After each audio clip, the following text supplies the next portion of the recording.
kalian sudah belajar tentang rumus keseimbangan tuas, sudah belajar juga tentang keuntungan mekanis. Sekarang kita beralih ke macam-macam dari tuas atau pengungkit. Tuas atau pengungkit digolongkan menjadi 3 jenis. Yang pertama adalah tuas jenis pertama, kedua adalah tuas jenis kedua, kemudian terakhir adalah tuas jenis ketiga.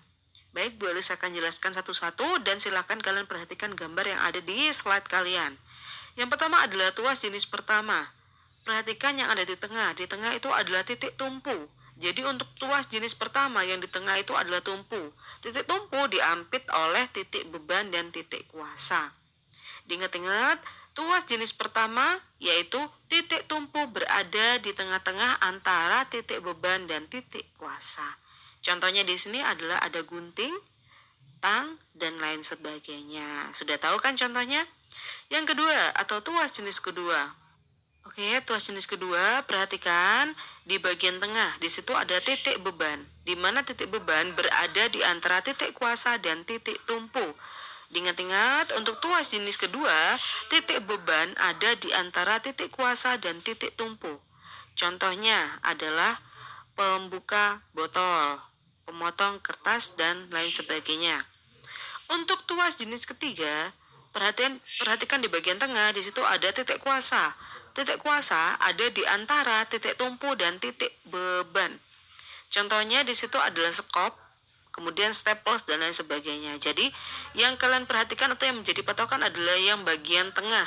Atau kalian bisa juga menjadikan titik tumpu sebagai acuan kalian.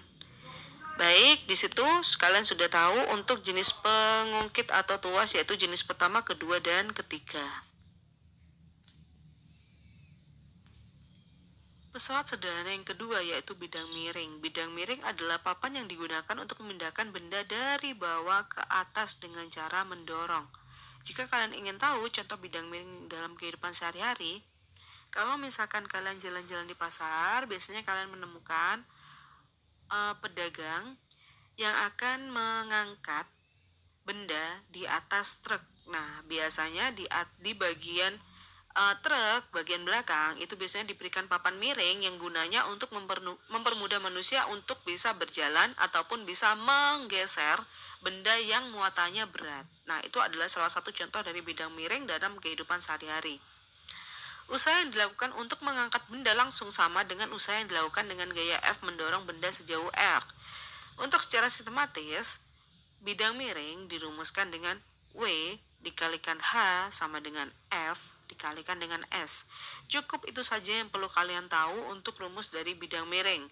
Nah, jika suatu saat kalian menemukan persoalan di mana kalian ditanyakan keuntungan mekanis, kalian bisa menggunakan rumus ini untuk menghasilkan atau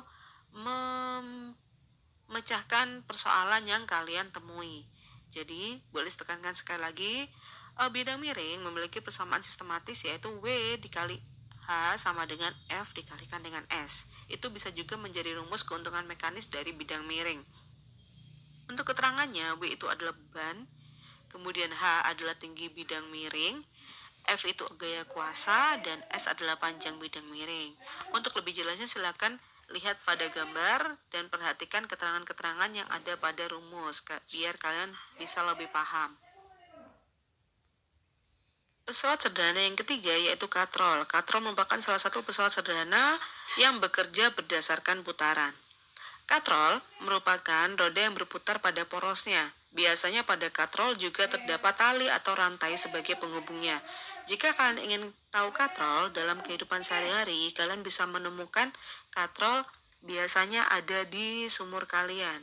Nah, jika sumur kalian masih dikerek, bahasanya kayak bendera itu, nah itu adalah salah satu contoh dari katrol, di mana katrolnya yaitu katrol tetap.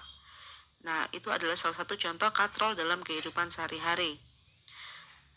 Katrol pada prinsipnya dibagi menjadi 3 atau digolongkan menjadi 3 yaitu katrol tetap, katrol bebas, dan katrol majemuk. Untuk lebih jelasnya dan perbedaannya, silakan kalian perhatikan pada gambar. Sangat terlihat jelas perbedaan antara katrol bebas, katrol tetap, dan katrol majemuk. Mari kita bahas satu-satu apa yang dimaksud dengan katrol tetap, apa yang dimaksud dengan katrol bebas, dan apa yang dimaksud dengan katrol majemuk.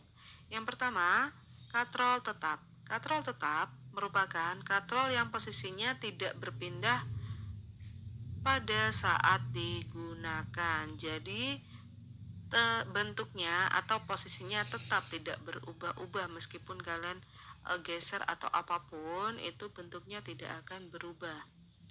Keuntungan mekanis pada katrol tetap yaitu satu, artinya beban yang diangkat sama dengan gaya kuasa. Untuk perumusan sistematisnya, rumusnya yaitu F sama dengan W atau gaya kuasa sama dengan beban. Yang kedua, ada katrol bebas. Katrol bebas ini berbeda dengan katrol tetap.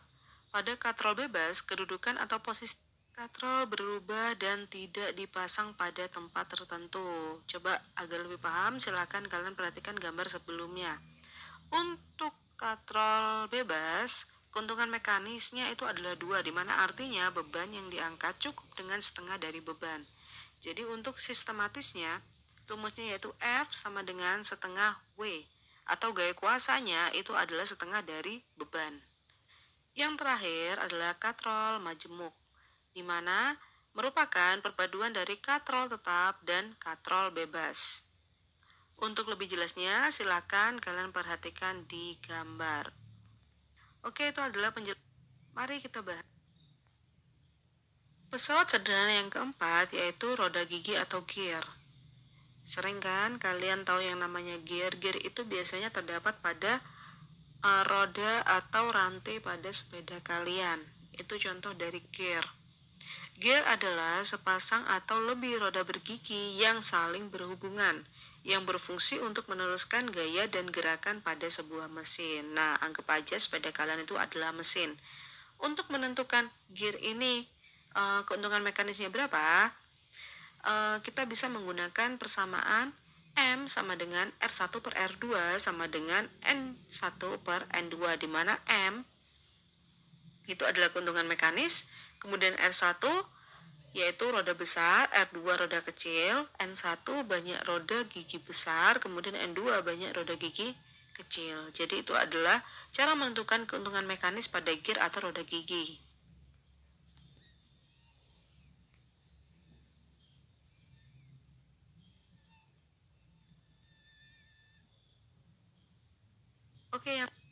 Oke, yang terakhir kita membahas tentang pesawat sederhana dalam sistem rangka.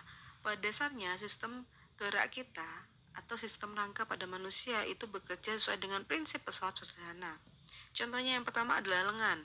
Lengan kita termasuk tuas jenis ketiga, di mana titik kuasa terletak di antara titik beban dan titik tumpu.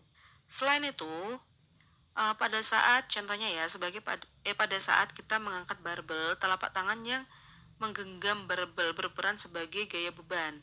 Titik tumpu berada pada siku dan kuasanya adalah lengan bawah. Nah, itu adalah beberapa contoh dari pesawat sederhana yang berada pada sistem gerak kita atau sistem gerak manusia.